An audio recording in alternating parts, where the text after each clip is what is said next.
Hello guys, how are you doing? This is your boy Brian coming back to you with this brand new video. It's always a pleasure to be able to make these videos for you guys and talk about the things that we like, movies, MMA, and football. And on today's video, I'm going to be talking about the UFC and more especially Francis Ngannou, the Francis Ngannou situation. As we learned last week, Francis Ngannou and the UFC have decided to part ways, so he will not be resigned. And we knew that they were negotiating, and the negotiation was not going well. But I'm sure most of us were thinking that they were going to find a common ground and come together and come up with something that was going to be acceptable to both parts. But that's not what happened. The UFC decided to let their heavyweight champion Francis Ngannou go, and I believe that certain factors that led to them saying that okay, we can do this. We have the luxury to do this. We can allow ourselves to let go of this fighter, this exciting fighter that brings knockout in every time he steps into the cage. And one of the reasons they felt like they had the luxury to do that is, of course, John Jones, knowing that they have John Jones making his debut in the heavyweights, the greatest of all time. I'm sure the Dana White felt like, okay, we are going to be letting Francis Ngannou go, but we have something that will, have people will be talking about the fact that we let our champion go, but we have something that people talk even more about, and that is announcing the John Jones return in the UFC and the fact that he was going to fight at the heavyweight instead of the light heavyweight. So John Jones making his heavyweight debut was going to, in a way, eclipse the Francis Ngannou, departure from the UFC, and that is what happened. I'm sure the smart people thought that way and they said, okay, announcing the John Jones fight will overshadow the fact that we are letting our heavyweight champion, the knockout artist, Francis Ngannou, is the most dangerous man on the planet to go, and that is actually what happened.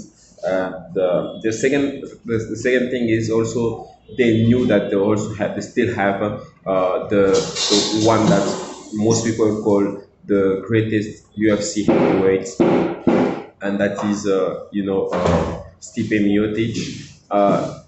And that is, I believe, the reason why they didn't right away announce John Jones fighting Stipe Miocic. They know that John Jones is going to be coming back. Okay, so let's make him fight an up-and-coming, exciting fighter. Of course, a very dangerous fighter, but a fighter that has buzz going for him as well. So we can put him in there against Cyril Gane, let them fight, and then of course, so if John Jones wins, great. What's next for John Jones? Of course, we still have the greatest UFC heavyweight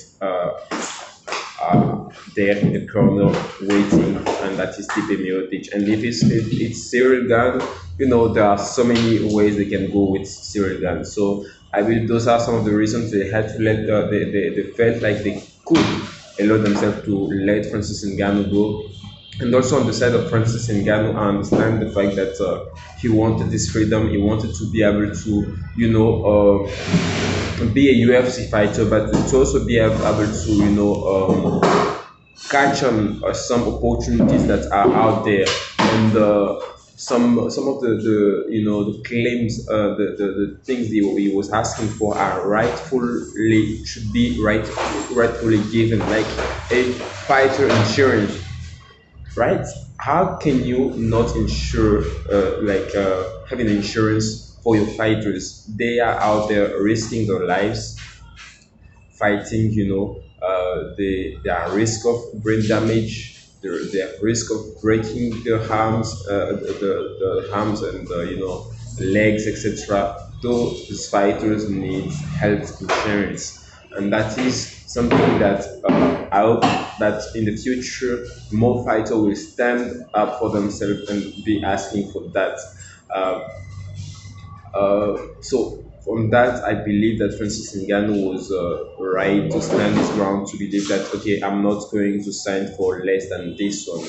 And also, look, I watched his interview with Ariel Arwani.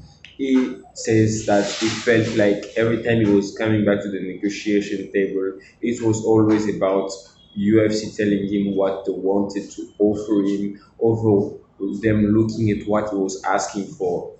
And you don't want to be dealing with someone like that or an organization like that. If you have things that you are asking for, they should be able to look at this. Okay, right, this is what you're asking for. We cannot offer you this, we cannot offer you this, but we can at least try to offer you this. We can at least find the common ground here. If you would be able to you would be willing to make some consensus. So I believe those are the reasons the UFC did not decide to sign in. They knew that they had John Jones out there.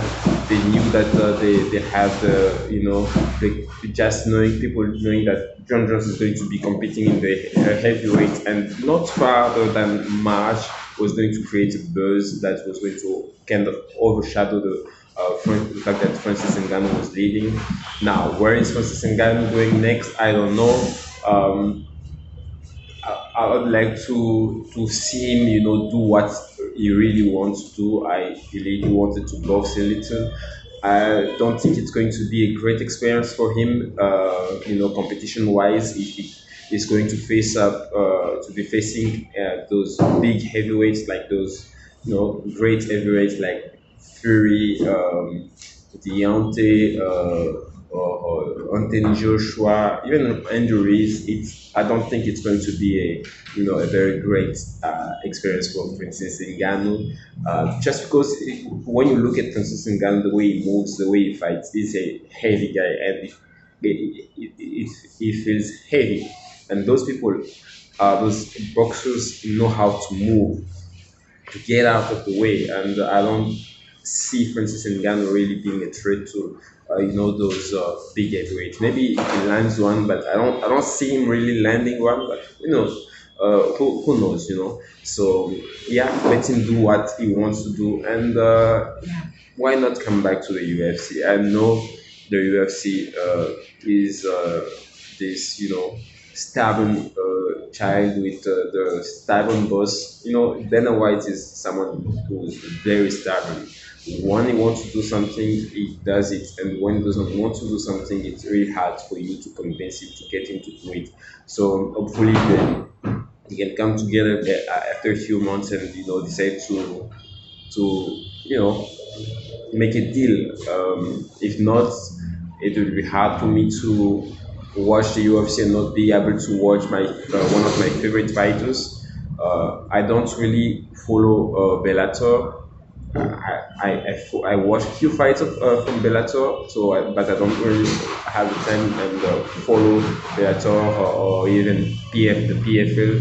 The only really big organization that I watch when it comes to MMA is the biggest, the UFC.